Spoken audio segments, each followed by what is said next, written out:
اس نے اپنا نام بدل کر سینتن پارٹی رکھ دیا، جو یوں کہہ لیں کہ لیفٹسٹ کا رائٹ ونگ تھا اپنے دور کا، اور اسی پوزیشن میں یہ آج بھی ہے۔ سینتن یعنی تقریباً درمیان میں ہے یہ، اور یہی وجہ ہے کہ ان لوگوں کا الائنس کبھی سوشل ڈیموکریٹس کے ساتھ رہا اور کبھی ماڈریٹس کے ساتھ، اور اس نے اپنے عروج بھی دیکھا ہے۔ فیلڈین صاحب کے دور میں یہ سب سے بڑی پارٹی تھی، بوریا یا الائنس کی۔ اور اب تھوڑا سا فولک پارٹی کے بارے میں بھی بتا دیں۔ فولک پارٹی یعنی پیپلز پارٹی، عوامی پارٹی، یہ 1934 میں مارچ وجود میں آئی تھی، اور دو پارٹیاں تھیں اس دور میں، ایک فریسینان دے فولک پارٹی ہے اور دوسری سویریس لبرالا پارٹی ہے، یعنی سویڈنز لبرل پارٹی اور فری مائنڈڈ پیپلز پارٹی یا فری تھنکر کہہ لیں۔ اور بعد میں درمیان میں انہوں نے اپنا نام تبدیل کیا اور یہ فولک لبرالا پارٹیت کے نام سے جانی گئی، یعنی عوامی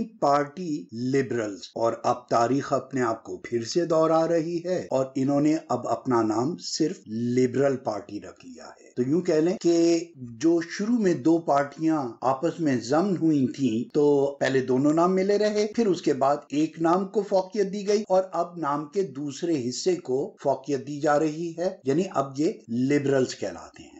پہلے 5 بڑی پارٹیاں ہوا کرتی تھیں لیکن اب 8 گنی جاتی ہیں، اور چھوٹی موٹی فصلی پارٹیاں، سیزنل پارٹیاں جو آتی جاتی رہتی ہیں، جو کسی بڑے بلاک میں شامل نہیں ہوتی۔ بہرحال ہم اپنی بات کو جاری رکھتے ہیں۔ لہٰذا وہ ایک رچ بلاک کہلاتا ہے جو اوپر کے طبقے کی ریپرزنٹیشن، جبکہ سوشل بلاک جو تھا وہ مزدور طبقہ، غریب طبقہ اور امیگرینٹس زیادہ تر انہی کا ساتھ دیتے تھے، زیادہ تر کیا بلکہ 100%، کیونکہ وہ آٹومیٹکلی اس گروپ میں نظر آتے تھے۔ تو مجھے یہ وقت بھی یاد ہے کہ جب ہم اپنے کسی کو ہری ٹائی میں یا نیلی ٹائی میں دیکھتے تھے تو اس وقت ہم لوگ مذاق اڑایا کرتے تھے۔ اب بھی میں دیکھتا ہوں کچھ ہمارے بھائی ہیں وہ سوشل ڈیموکریٹس میں ہیں لیکن ان کی جو تصویر آتی ہے وہ نیلے رنگ کی ٹائی میں آتی ہے۔ بہرحال پارٹی پالیٹکس میں ٹائی کی ایک بہت اہمیت ہے، اور ایک قسم کے پارٹی بیج سے زیادہ آپ کی جیب کا رومال اور آپ کی ٹائی سویڈش پالیٹکس میں بہت اہمیت رکھتی ہے، یعنی ڈریس کوڈ جسے ہم کہتے ہیں۔ بہرحال تو یہ اس دور کی بات ہے کہ جب باقاعدہ ان کا مذاق اڑایا جاتا تھا۔ کسی سالگرہ میں آپ دیکھ لیں یا کسی شادی بیاہ کی تقریب میں جب ہم لوگ ملتے تھے تو وہاں پر فوری طور پر مذاق اڑایا جاتا تھا۔ اب ہمارے ہاں بھی کچھ ایسا طبقہ آیا ہے جنہیں نہ تو پالیٹکس سے اتنی دلچسپی ہے، اپنے ہی 99 کے پھیر میں ہیں، اور جن لوگوں کو تھوڑی بہت سہولت مل رہی ہے جاب کی وجہ سے، جہاں وہ یونین کے ممبر بنتے ہیں تو وہاں انہیں یہ احساس ہونے لگتا ہے کہ شاید ہم پالیٹکس میں آ گئے ہیں، لیکن ڈریس کوڈ کا احساس انہیں اب بھی نہیں ہے۔ یہ تنقید نہیں ہے اور نہ ہی میں کوئی علیحدہ سے پھر اسکول کھول رہا ہوں، یہ میرا ایک فرض ہے۔ علم کسی کی میراث نہیں ہے۔ مسلمان کے لیے تو خاص طور پہ یہ کہا گیا ہے کہ یہ تمہارا کھویا ہوا خزانہ ہے، جہاں سے ملے اٹھا لو اور بانٹنے والے کو اور عطا کیا جائے گا۔ تو اس لیے اگر اسے کوئی تنقید سمجھے تو یہ ان کے نصیب، اور اگر علم کا حصہ سمجھیں تو اس سے مجھے نہیں انہیں ہی فائدہ ہوگا انشاءاللہ، اور اللہ سے امید ہے کہ مجھے اس کا اجر ملے گا انشاءاللہ تبارک تعالیٰ۔ بہرحال تو ہم بات کر رہے تھے سوشل بلاک اور بوریا بلاک، یعنی الائنس اور سوشل بلاک کی۔ تو سوشل بلاک میں اس زمانے کی کمیونسٹ پارٹی تھی اور یہ دو مل کر صرف دو ہوا کرتے تھے، تو یہ دو مل کر حکومت بنا لیتے تھے۔ سوشل ڈیموکریٹس کو جو مجھے یاد ہے زیادہ سے زیادہ 48% ووٹ ملے ہیں، اور کمیونسٹوں کو جو مجھے یاد پڑتا ہے 13% ووٹ ملے، لیکن عام طور پر 44 اور 7 یہ ان کا ایک ایوریج ہوا کرتا تھا۔ 90 کے کرائسس کے بعد یہ جب بسپارنگر یا کٹوتی اور بچت کی جو مہم چلائی گئی، لوگوں نے انہیں ایک بھرپور مینڈیٹ دیا، یہ حکومت میں آئے اور انہوں نے 63 بلین کی بچت کی۔ اب یہاں پر ایک کانسپریسی کہیے، ایک ملی بھگت کہیے، ایک ڈیپ روٹڈ ڈیموکریسی کہیے، ایک ایسا نظام کہیے جس کے پیچھے ہر چیز پہلے سے طے ہے، وہ میں آپ لوگوں پہ چھوڑتا ہوں۔ لیکن جو عوامی تاثر اس کے بعد ابھرا وہ یہ کہ ایک پارٹی جب ڈائریکٹ کہہ رہی ہے کہ ہم تمہیں کوئی سہولت نہیں دیں گے، ہمیں اتنے پیسوں کی ضرورت ہے، تم ہماری مدد کرو، تم ہمارے ساتھ مل کر اسے جھیلو، اور جب انہوں نے جھیلا تو اس کے بعد جب الیکشن آیا اور یہ 63 بلین کا جو بسپارننگ تھی یا جو بچت تھی وہ ہدف بھی پورا ہو گیا، اس کے بعد کون کہہ سکتا ہے کہ نیکسٹ گورنمنٹ کسی دوسرے کی آئے گی؟ تو وہاں ہمیں سویڈن کے وسیع ترین مفاد میں سوشل ڈیموکریٹ اور ان کے الائنس نے ڈپ کر دیا، کیونکہ اب دینے کا وعدہ تھا اور اب ان کی باری تھی، لیکن وہ ارینا سے ہی ہٹ گئے، اور یہ چیز ووٹرز نے آج تک نہیں بھلائی۔ وہ 44% سے 21 اور 22 پر آ گئے کہ آپ تھوڑے سے مارجن سے ہار گئے ہیں، ہاؤ اٹس پاسبل؟ اب تو آپ کو ہر طرف سے ووٹ ملنا تھا، کم از کم وہ لوگ تو آپ کو دوبارہ ووٹ دیتے ہی جنہوں نے آپ کی اس کٹوتی میں ساتھ دیا تھا۔ تو ووٹرز نے اس کے بعد انہیں وہ پذیرائی نہیں دی، اور اس دوران ماڈریٹس کا جو پروگرام تھا وہ جسے ہم کہیں کہ انقلابی بنیادوں پر نیچے آنا شروع ہو گیا، یعنی ان کا عمل دخل یونینز میں بھی ہونے لگا، جہاں وہ آجر اور مزدور کا کیا وہ کنسپٹ ہے، امپلائر اور امپلائی، تو وہاں پر انہوں نے مزدوروں کے لیے بھی کچھ اصلاحات اور نچلے طبقے کے لیے بھی کچھ اصلاحات کی، جہاں کہ وہ پہلے ہمیشہ اس چیز کے مخالف نظر آتے تھے۔ تو وہاں انہوں نے جو کام سب سے زیادہ کیا ایک تاجر کی سوچ سے، لیکن اس سے ایک عام مزدور کا بڑا بھلا ہوا۔ انہوں نے کیا کیا کہ کنڈر گارڈنز کی تعداد بڑھا دی، ان کا فنڈ نہیں بڑھایا بلکہ ان کے لیے زیادہ سے زیادہ سہولتیں اس طرح سے دی کہ ہر ایک کا بچہ جو ہے وہ کنڈر گارڈن میں جا سکے، تاکہ ماں باپ فارغ ہو کر کام کریں۔ تو مرتا کیا نہ کرتا، جسے نوکری کی ضرورت ہے اس کے لیے یہ سہولت بہت زیادہ اچھی تھی کہ اگر مجھے گھر بیٹھے فنڈ نہیں مل رہا تو وہ سوشل ڈیموکریٹس کے جانے کے بعد اس طرح سے پریشان تھے کہ ہم کیا کریں۔ تو ماڈریٹس یا الائنس کی گورنمنٹ نے ان کے لیے یہ سہولت کریٹ کی کہ کنڈر گارڈن کی تعداد بڑھا دی گئی، اور یہاں تک کہ فریتیز نیمدن کے نام سے، ریکریشنل سینٹر کے نام سے، انہوں نے ایک اور محکمے میں بھی عمل دخل بڑھا دیا، اور وہ یہ کہ گرمیوں کی چھٹیوں میں بھی آپ بچوں کو ان سینٹرز میں بھیج سکتے ہیں، یعنی مزدور کے دونوں ہاتھ پھر خالی، آؤ آ کے کام کرو اور کماؤ، بیٹھ کے نہ کھاؤ۔ تو جو مزدور طبقہ تھا اس کے لیے یہ آلٹرنیٹو بھی برا نہیں تھا، جو کما کر کھانا چاہتے ہیں ان کو تو نوکری ہی چاہیے نا، نہ کہ کسی سوشل آفس میں جا کر اپنی بے عزتی کروائیں۔ اور اس دور میں ایک سوشل سکینڈل بھی اٹھا تھا جسے آلبی ماڈل کہتے ہیں۔ وہاں پر یہ تھا کہ جو لوگ سوشل سے امداد حاصل کرتے ہیں انہیں باقاعدہ ذلیل کیا جائے، بے عزت کیا جائے، ان کی حوصلہ شکنی کی جائے کہ وہ گھر پہ جا کے بیٹھ جائیں کہ کچھ بھی ہو جائے، میں کسی کو مار کے چھین کے کھا لوں گا لیکن سوشل میں نہیں جاؤں گا۔ اور یہ طرز عمل ہمیں اب پھر دوبارہ نظر آ رہا ہے۔ میرے پاس ایسی بہت سی مثالیں موجود ہیں، بہت سارے گواہ موجود ہیں۔ بہرحال ابھی ہمارا کیونکہ موضوع اس طرف کا نہیں ہے اس لیے، لیکن ساتھ ہی ساتھ یہاں پر ایک اور بات کا ذکر کر دوں کہ میں نے ابھی پچھلے دنوں یوٹیوب پر ایک ویڈیو دیکھی جس کا عنوان یہ تھا کہ اگر آپ نے سویڈن میں عیاشی کرنی ہے تو بچے پیدا کریں، آپ کو بہت سہولت ملتی ہے اگر آپ کے ہاں زیادہ بچے ہوں۔ اور وہ چیز عمران خان صاحب یا پاکستان میں جو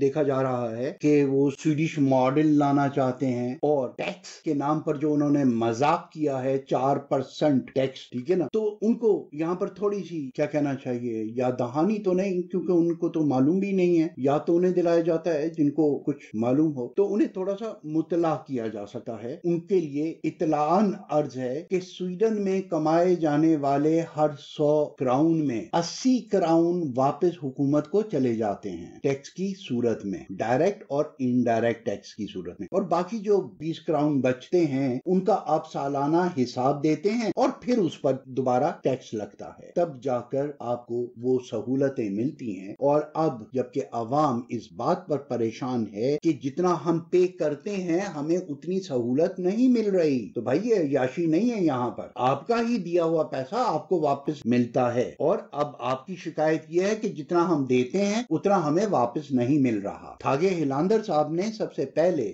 2% سیلز ٹیکس لگاتے ہوئے قسم کھا کر کہا تھا میہیدر و سامویتے، یعنی with the honor and by my conscience، میں یہ قسم کھا کر کہتا ہوں کہ یہ عارضی ہوگا چند ماہ کے لیے۔ تو وہ 2% سیل ٹیکس جو تھا آج 26% ہو چکا ہے، لیکن تھاگے ہلانڈر صاحب سے آج بھی کسی کو شکایت نہیں، اس لیے کہ سویڈن کا جو موجودہ سوشل اسٹرکچر ہے، یہ سبسڈیز اور گورنمنٹ سروسز، وہ انہی کا بنایا ہوا ہے۔ وقت کے ساتھ ساتھ اس میں کہیں کوئی ترقی نہیں ہوئی آج تک، بلکہ ہر دفعہ کہیں نہ کہیں کوئی نہ کوئی کٹوتی ہوتی چلی جا رہی ہے۔ اور ٹیکس بڑھتے چلے جا رہے ہیں. تو درمیان میں ایک 70 سے لے کر 2000 تک ہم یہ کہہ لیں کہ اس نسل کا ایک ڈپ آیا تھا جس کی وجہ سے سویڈش اکنامی میں، سویڈش پروڈکشن میں کچھ کمی ہوئی تھی. اور وہ پھر وہیں پر آ جاتی ہے بات، وہ گھی کس میں؟ کھچڑی میں، اور کھچڑی کس میں؟ گھی میں. ٹھیک ہے، تو ذمہ دار کون؟ جہاں وہ سہولتیں تھیں تو ان سہولتوں سے فائدہ اٹھانے والے اسی طرح سے کام بھی کرتے تھے. جب آپ نے ایک چیز کو روکا تو دوسری چیز بھی رک گئی. یہ چین ایفیکٹ تھا. تو امید ہے کہ اب جو